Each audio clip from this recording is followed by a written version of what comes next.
Hello students, welcome to English classes UP board. बच्चों, last video में हमने class 8 के lesson number 8 the missile man of India को study किया था और इस लेसन में हमने डॉक्टर एपीजे अब्दुल कलाम की लाइफ, उनकी एजुकेशन और उनके रिसर्च वर्क के बारे में बहुत नॉलेज गेट की थी। और आज इस वीडियो में हम स्टडी कर रहे हैं इसी लेसन के वर्ड मीनिंग, क्वेश्चन आंसर्स और एक्सरसाइजेस को। और स्टार्टिंग करते हैं सबसे पहले वर्ड मीनिंग से। हमारा फर्स्ट वर्ड है एक्सेप्शनली, EXCEPTIONALLY, एक्सेप्शनली। इसका हिंदी मीनिंग है असाधारण रूप से। सेकंड वर्ड है फेरीड, FERRIED। फेरीड मीन्स नौका से सवारी या माल ढोते थे। नेक्स्ट वर्ड है चांसलर, CHANCELLOR। इसे कहा जाता है चांसलर। चांसलर का हिंदी मीनिंग है कुलाधिपति। नेक्स्ट है पिलग्रिम, PILGRIM। पिलग्रिम मीन्स यात्री, और स्पेशली जो धार्मिक स्थानों पर जाते हैं लोग, उन्हें हम पिलग्रिम कहते हैं। धार्मिक यात्रियों को पिलग्रिम कहा जाता है। नेक्स्ट वर्ड है अफिलिएटेड, AFFILIATED। एफिलिएटेड मीन्स संबद्ध। संबद्ध का मीनिंग है कि किसी संस्था से मान्यता प्राप्त होना, परमिशन लिए होना। नेक्स्ट वर्ड है इंडिजीनियस, INDIGENOUS। इंडिजीनियस। इंडिजीनियस का मतलब है स्वदेशी, हमारे अपने देश की। नेक्स्ट वर्ड है ऑर्बिट, ORBIT। ऑर्बिट मीन्स ग्रह, उपग्रह का परिक्रमा पथ।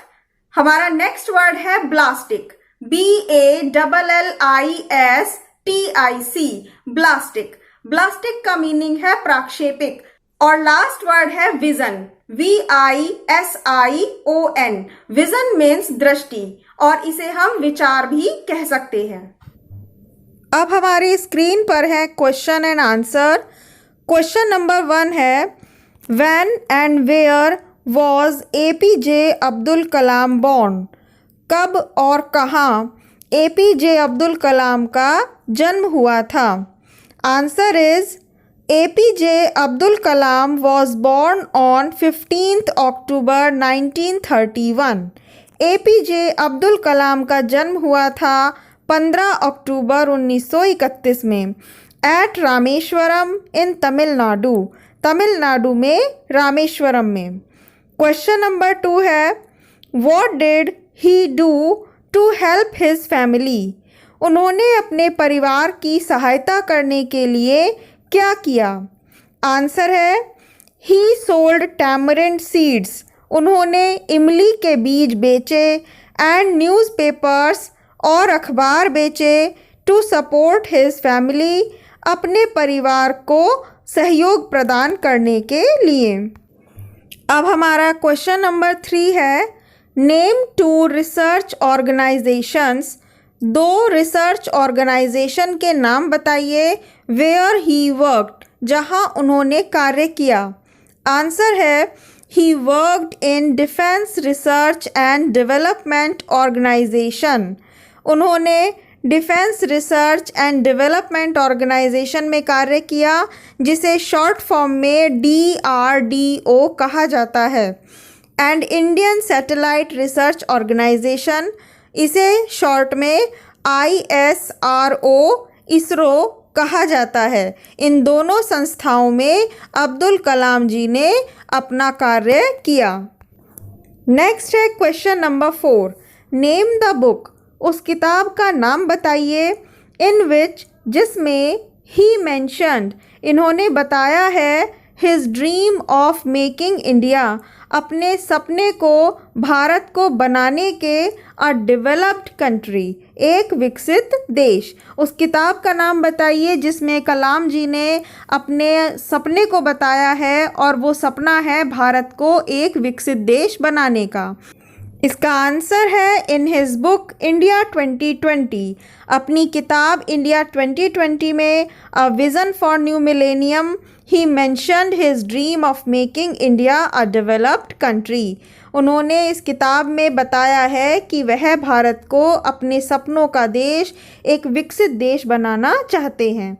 तो बच्चों, इस किताब का नाम ध्यान से याद रखें, India 2020 a vision for the new millennium. इस तरह के क्वेश्चन जीके में भी पूछे जाते हैं।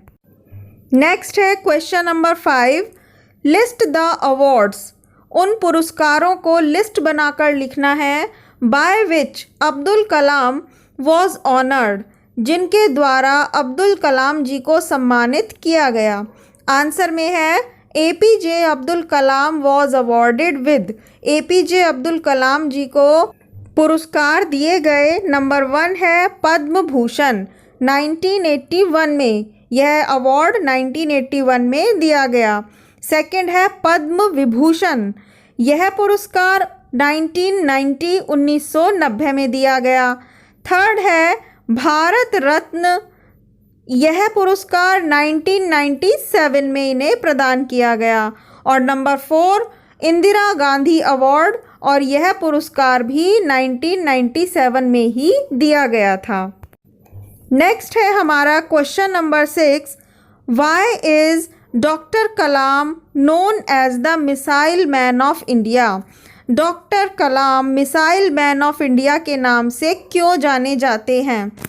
He is known as the missile man of India for his work.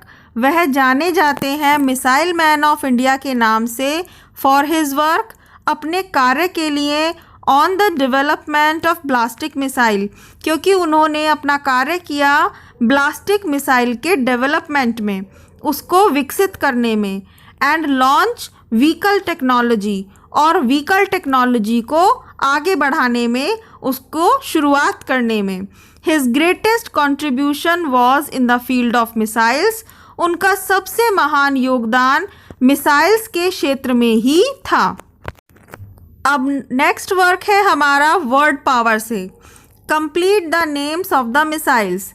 Missiles के नाम को कंप्लीट करना है। यहाँ 5 मिसाइल्स के नाम दिए गए हैं जो डॉक्टर APJ अब्दुल कलाम ने बनाई थी, और इनके आंसर आपको स्पेलिंग कंप्लीट करते हुए लिखने हैं।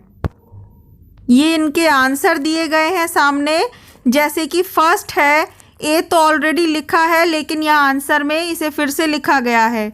AGNI अग्नि, अग्नि मिसाइल है। पी से बना पृथ्वी मिसाइल, PRITHVI पृथ्वी मिसाइल। सी है नाग, NAAG नाग। नंबर 4 पर है आकाश, AKASH आकाश। और नंबर 5 है Trishul, TRISHUL Trishul missile. Next है फिल इन द ब्लैंक्स।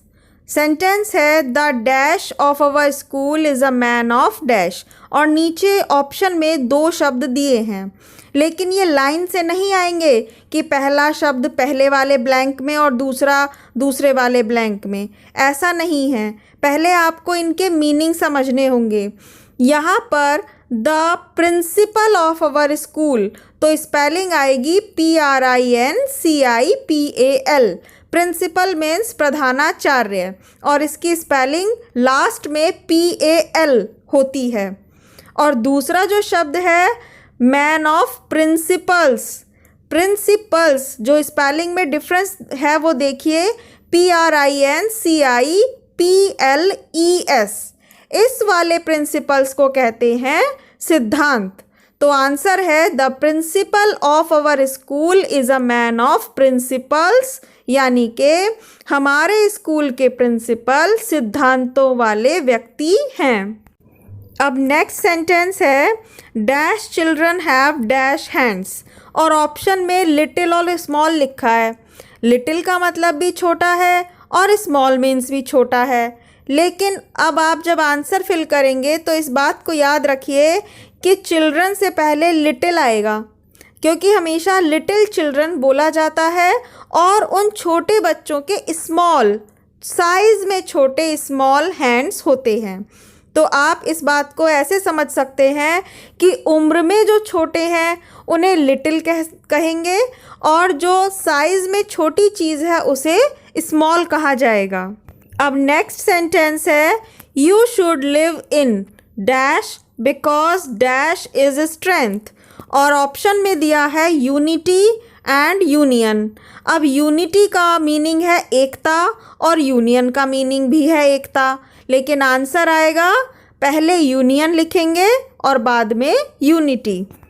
इस प्रकार हम इसे कहेंगे you should live in union because unity is strength.